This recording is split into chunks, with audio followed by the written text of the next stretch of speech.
Hello, welcome back. For this video, we're going to be looking at a segment of Chapter 2, which is going to be focusing on bullying. Now, I will be drawing a lot of information that is not necessarily from the textbook, but information that I felt was quite pertinent for future teachers. So first, let me go up into the corner, as per usual, so we can get started. I saw this visual online a few months ago, and I thought it was a very good way of looking at the definition of bullying. So let's look at it together. When someone says or does something unintentionally hurtful one time, that's rude. But when they say or do something intentionally hurtful one time, it's mean.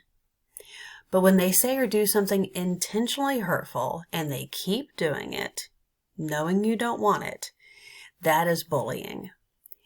So that relates pretty well to our definition, which is going to be where we start our notes. So what is bullying?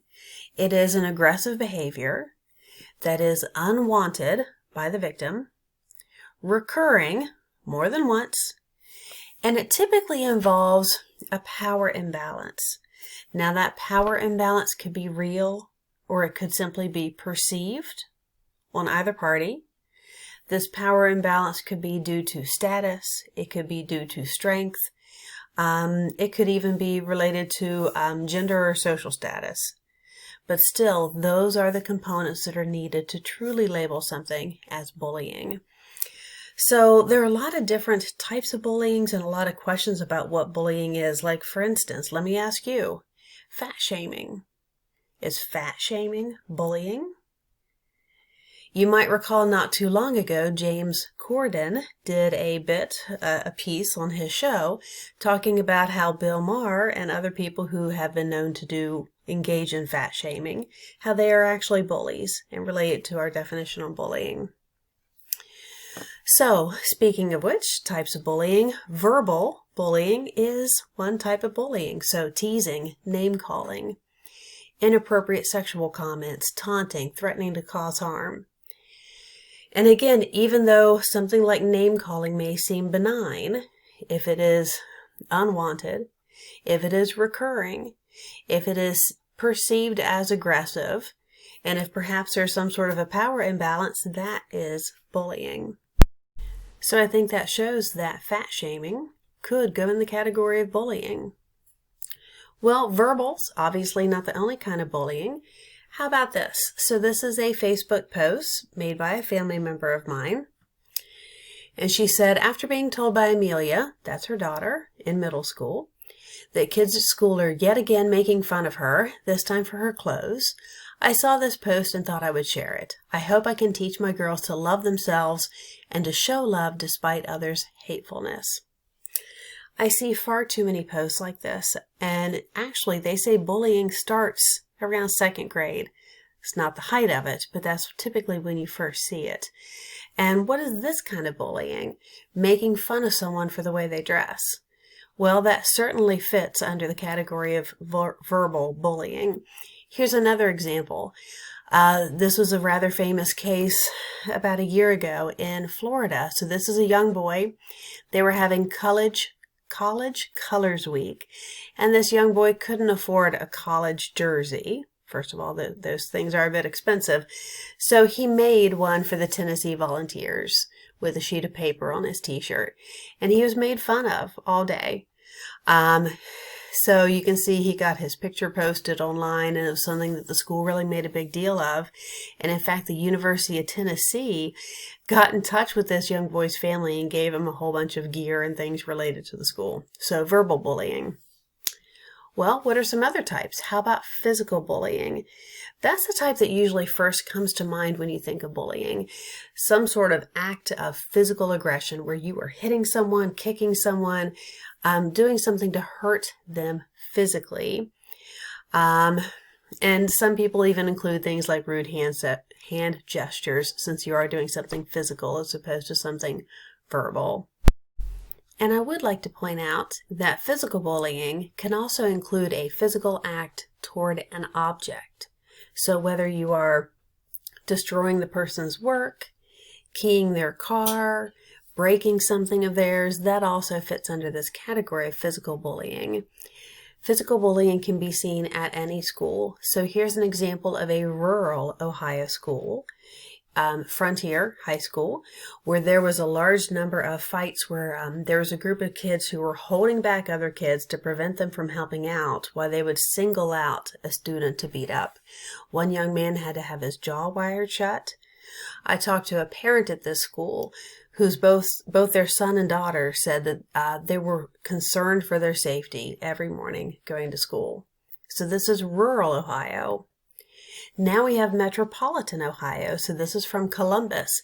Here's a young boy who came home with marks on his chest from being stabbed with a pencil, and he had also been punched in the genitals because kids were picking on him because of his parents. Very sad stories. And that's not it. There are other types of bullying as well. Social bullying. So social bullying may not sound as severe, so leaving someone out or spreading rumors about someone or embarrassing someone, but it is just as harmful. It's psychologically harmful, and this type of bullying can lead to suicide, or at least depression and thoughts of suicide. Every single one of these types of bullying can have harmful effects on the victim. Cyberbullying is one of the more common ways that you do see social bullying today, and we're going to go over some different types of cyberbullying. First, here's an example. So this is a Ohio teenager who, as I mentioned, that some of these types of bullying can lead to thoughts of suicide, attempts of suicide, and she killed herself. And her family was coming back and saying that it was perhaps due to the school and their lack of response to the bullying that she was encountering. She was an Asian American student who was being made fun of because of the way she dressed or what other kinds of superficial characteristics the students wanted to pick on and make her feel bad about. So, and again, I know this is a sad topic, it's a difficult one to cover, but again, it is essential for teachers to know. So this is a video that I found that goes over a variety of types of cyberbullying. I'd like you to use this video to fill out this section of your notes, and then I am going to recap or review them at the end. Top 10 forms of cyberbullying. Cyberbullying is a worldwide problem that's growing fast. In this video, we'll take you through the top 10 forms of cyberbullying so you have the knowledge to protect your children. 1. Exclusion. Exclusion can happen in several ways. Your child might be deliberately excluded from online activities, conversations, or social media tags. Children who don't have the latest technology, such as a mobile phone, are prone to exclusion. 2. Harassment. Harassment is sustained and intentional bullying, comprised of abusive or threatening messages sent to your child or to a group. This can severely affect a child's mental well-being. 3. Outing. Outing is the act of publicly humiliating a child or group through the online posting of private or embarrassing information without consent. Even reading your child's messages on their mobile phone out loud can be considered a form of outing. 4. Cyberstalking. Cyberstalking is a dangerous form of cyberbullying in which attackers harass victims through online communications like email or social media. It also refers to adults using the internet to contact and meet young people for abusive purposes. 5. Fraping. Fraping is when someone logs into your child's social media account and impersonates them, posting inappropriate content in their name. Remember, everything rude or otherwise posted online may never be fully gone, even if deleted. 6. Fake profiles. Fake profiles can be created by someone to hide their real identity with the intention of cyberbullying your child. The cyberbully may also use someone else's email or mobile phone to harass them. 7. Dissing. Dissing is sending or posting cruel information about your child online to damage their reputation or friendships. It also includes posting damaging photos, screenshots, or videos online. 8. Trickery. Trickery involves gaining your child's trust so that secrets can be shared publicly online. A cyberbully will befriend your child, leading them into a false sense of security before sending their private information to others. 9. Trolling. Trolling means deliberately provoking a response through the use of insults on online forums and social media sites. A troll will personally attack your child, aiming to make them angry and provoke a response. 10. Catfishing. Catfishing involves stealing online identities and recreating social networking profiles for deceptive purposes. Catfishers look at your child's profile and take information to create a fake persona. This could involve using personal information, potentially damaging your child's online reputation.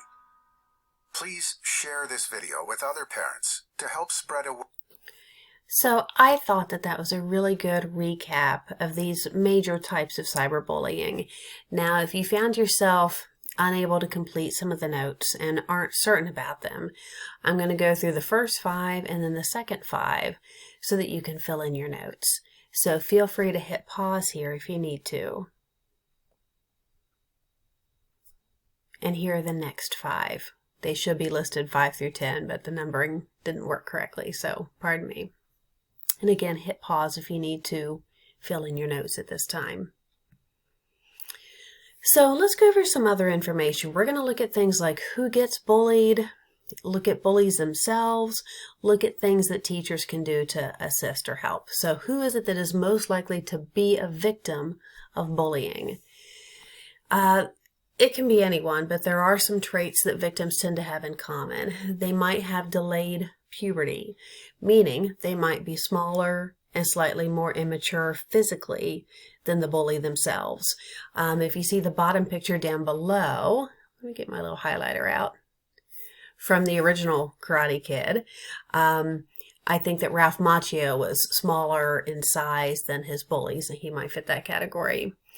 Also, those who are non-gender conforming or have a unique appearance, and that might fit this from Glee. And then we have students who are socially rejected, which could be for a variety of reasons. Perhaps they have poor or awkward social skills. Perhaps they're new. Perhaps they have other characteristics that for some reason causes them to have difficulty with their social skills. So that's who the victims tend to be. In terms of how common is bullying, it's hard to say because you would have to get an accurate survey where students are being truthful about it. The estimate is 20 to 30% of students nationwide. This statistic is about 4 years old, so I would say it has probably greatly increased since then. And I wanted to point out this interesting statistic of who is the most likely candidate of bullying, and it is a 9th grade female, 9th grade white female. Now that does tend to be the time period kind of in the midst, the height of puberty. There are a lot of potential reasons why it would be 9th grade, but that is when we do tend to see the highest level of social bullying. Let's continue. So the typical bully, so we saw about the victim. What about who is the bully? The typical bully usually is not psychologically well adjusted. And they usually have some common psychological characteristics like low empathy. So low empathy means that they have a hard time understanding or feeling how someone else feels. So they might hurt your feelings and not think about the fact that they've hurt your feelings or even understand that they've hurt your feelings, which is why they can be callous and why they can be hurtful with their words and their actions. They often have a difficult home life. They might have a parent who is a bully to them. They might be neglected. There are a lot of different potential home lives, but typically there is trouble at home. And they have a hard time handling their own emotions. So since they can't necessarily control and regulate their emotions well, they're more likely to act out and to lash out against others. And not all bullies are the same. There are actually 2 really common types of bullies. I'm sure there are more than that, but these are the top 2. First, we have the status-seeking bully. Oh, let me go back. So the status-seeking bully, these are the ones who are doing it because they think it makes them look good to be a bully. So I thought of Regina in Mean Girls. Underneath where my photo is, you have the one of the cheerleaders from Glee. It's not always a female social bullier, but it's someone who, for some reason, they feel like it makes them look good or look big to be a bully. I would also think that in Karate Kid, the main bully from Cobra Kai would also fit that. Then we have those who are just doing it to hurt someone, that they just simply want to hurt someone and be mean, and those who are going after vulnerable victims. So they are looking for the person that is smaller, weaker, meek, timid, someone who doesn't have a lot of friends, and they're purposefully just wanting to be hurtful and hateful. Bullies, once you delve into their past and the psychology behind their behavior, what you typically find is they themselves have been bullied. Whether they were bullied when they were younger, whether they were bullied by a family member, there is bullying in their history, which then perhaps they're acting out upon. Or also, perhaps they just simply don't know any other way of interacting or handling conflict because that's what they've seen at home. And then what happens is the way they retaliate against their bullying that's happened to them is that they behave aggressively. They might also feel like they don't have control or power in their situation. They may not feel good about themselves, so they want to surround themselves with people that they can control, that they can manipulate. So, gender differences. Females are actually more likely to be bullied. There's also a difference in how males and females bully. Males are more likely to engage in physical bullying. They're more likely to hit and punch and get in physical fights. Females are more likely to use either verbal bullying, name calling and such, social bullying, rumors, excluding people, or cyberbullying, which we've already gone over. Let me continue here. Okay, so now some important stuff. What can you do as a teacher? You know, you are going to be in a position where you are going to observe or somehow experience bullying taking place in your classroom, at your school. What are some things that you can do? The list that I'm going to provide you is not all inclusive. That means it doesn't have everything in the world you can do, but it's just some things that might be helpful. And I try to think of tips that would fit for any grade level, any subject area, because I have students that will be teaching anywhere from pre-K all the way to 12th grade. So let's take a look. Oh, pardon me for a second, my cursor's stuck. Okay, let's move forward.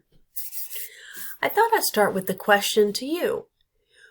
What do you think we can do as teachers to try to reduce or prevent bullying? Have you seen anything that has worked?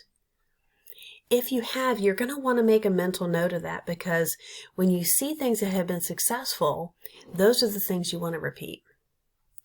All right, so what can we do? Be knowledgeable and observant. So what exactly does that mean? Don't have your head stuck in the sand. To be knowledgeable and observant, you first of all want to know what is happening in your classroom and what is happening in your school. If it's younger students, go outside at recess. Spend some time in the cafeteria looking to see what's going on. Do you see signs of bullying? Do you see signs of someone who looks like they're perhaps being a victim and being excluded, and someone that's having a difficult time?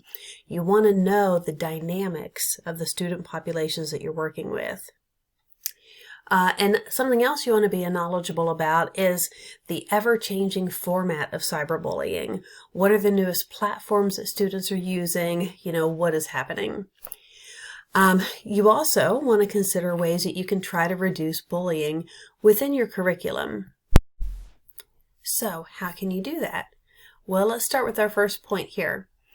You want to make sure that your students know what bullying is. That way they can identify it. If they can identify it, they're going to be in a better position to then know what to do after they've observed it. And you want to talk about what can they do in these situations, whether it is they themselves being bullied or whether it's something that they're observing on the playground. Have it be part of an open discussion. And you also want to talk about positive communication skills. Focus on teaching your students how to resolve conflicts, how to talk to one another, how to use respect even when they disagree with one another. All of these things here can be helpful. And there are a lot of ways you can do it. Pardon me? So here's some examples. So I saw this on Pinterest, the idea of a way of promoting kindness in your classroom and trying to encourage your students to be kind to one another. So here's a video. I'm going to try and take us to this one now. So hold on one moment. Okay, so I've pulled up the video. I saw this on Facebook and I thought it was great. It's an example of a demonstration that a teacher did.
I think we can all agree that that's a powerful demonstration. That is something that very young children could understand all the way up to your high schoolers. Those sorts of things, bringing this into the classroom can really help your students. Okay, what else can you do? Well, actually, let me backtrack. Why do we try to embed this into the curriculum? How is this helpful? Because you're trying to create a positive environment in your classroom. You're trying to create a classroom community where your students are more likely to stick up for one another. They're more likely to try to prevent bullying because they're aware of it and because they're focused on being kind and respectful.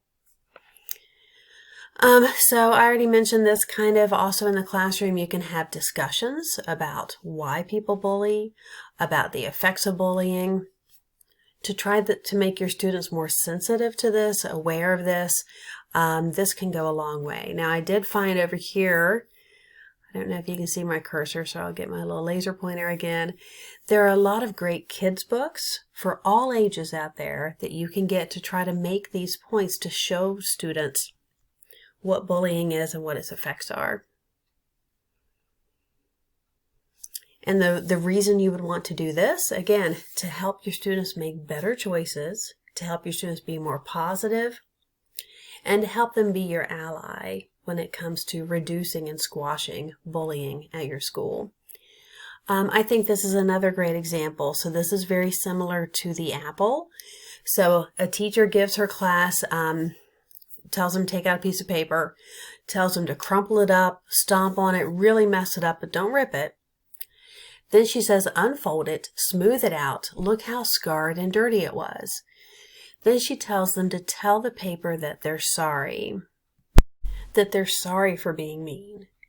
And then she points out, you know what, even though you apologized and even though you tried to fix it, the paper will never be as it was. The paper will always be scarred, no matter how hard you try to fix it. And that this is similar to the effect of bullying, that those scars inside last forever. All right, so this is a video that someone made to demonstrate the effects of cyberbullying. So it's not a real documentary. It's just, again, I guess you might call it a mock video of someone trying to demonstrate how it might feel to be on the end of bullying.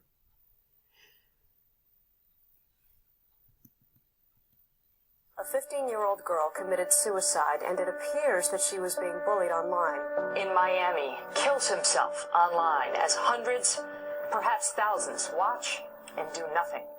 Determine if cyberbullying did indeed play a role. A victim of cyberbullying. Cyberbullying can be so dangerous. Question But about the law has not caught up with the internet. That is absolutely true. And the role cyberbullying may have played Through texting and Facebook.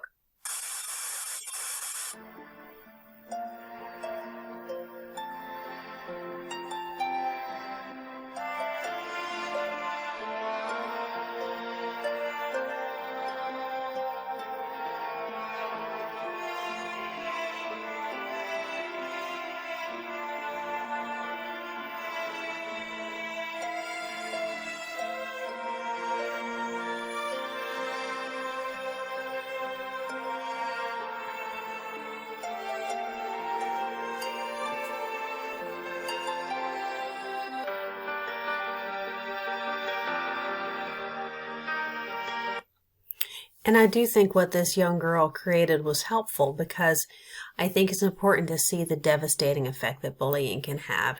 Similar to this photo here that a mom shared of her 9-year-old son. It really shows you how heartbreaking these effects can be. So what are some other things you can do in your classroom?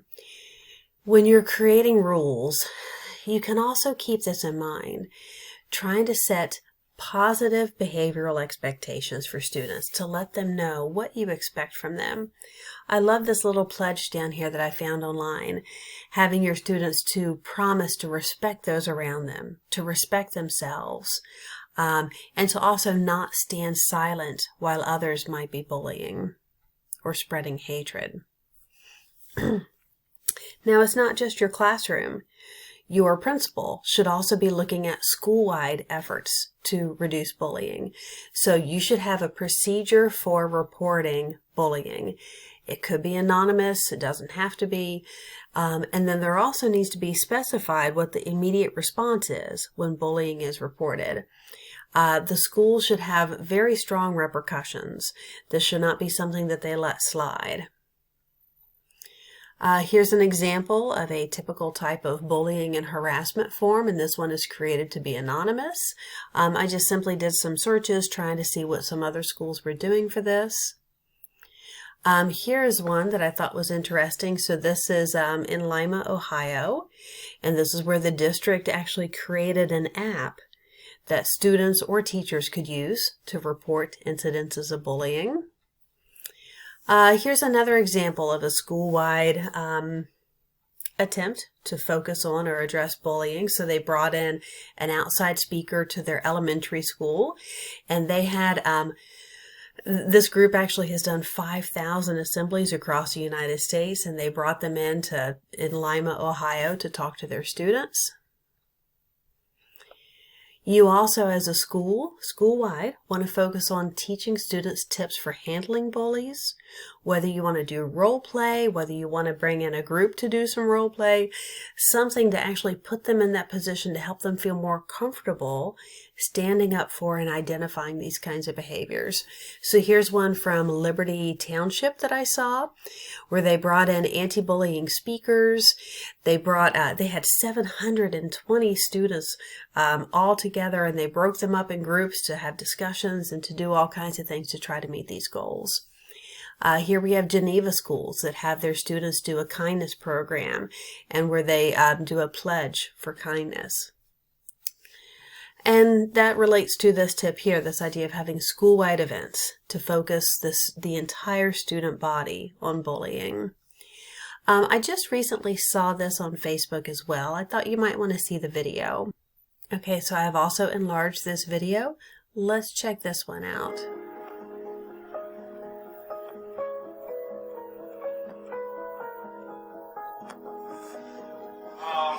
You might know Jackson got a haircut here. He did this in honor of his grandpa, Rick, who has been diagnosed with cancer. I also heard that a couple people in this room made some comments to him, regarding it, maybe kind of poking fun at him, said it looked a little different. To me, that doesn't sit well on two reasons. One, first of all, I'm very proud of you, Jackson. Like, that's an amazing step. It's very bold to do that. Anybody know anybody who's ever had cancer? Show of hands. That's about everybody in the room. So for us to judge somebody else's reaction to that, it's wrong, and we can do better. So in standing up for Jackson and showing my support for his grandpa Rick, I've offered to let Jackson shave my head today. So we're going to do that right now.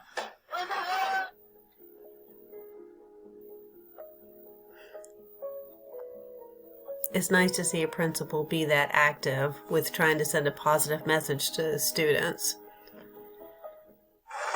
Speaking of a bold step. This is a great reminder. You never know what somebody else is going through. So, before you judge, before you make that comment, before you think about, what you're going to say, really take into account. You don't know what somebody else's life's like. Even if it looks great on the outside, Instagram and Facebook look fabulous, they could be broken on the inside. So really think about that. Support each other, love each other. We're a family. That's why we're here. We're a Pekin family. That's what we do. We support each other. Good times and bad. I want to see more good times than bad, but I'm here either way. I thought that was a terrific example of a principal really trying to meet this head on and try to make an important point with his students. I love what he said about them being family. So here's Northeast Ohio, where they were having school-wide initiatives, assemblies, parent engagement, group counseling, and so on. Again, all of these things are positive. And in case you are interested, Ohio is actually faring quite well when you compare across the state and look at bullying. You can see we rank 35th. So, it's not as if this is a big problem for Ohio, but it is still a problem for each and every student who is suffering from this. Schools should also make sure that they provide some means of counseling for these students.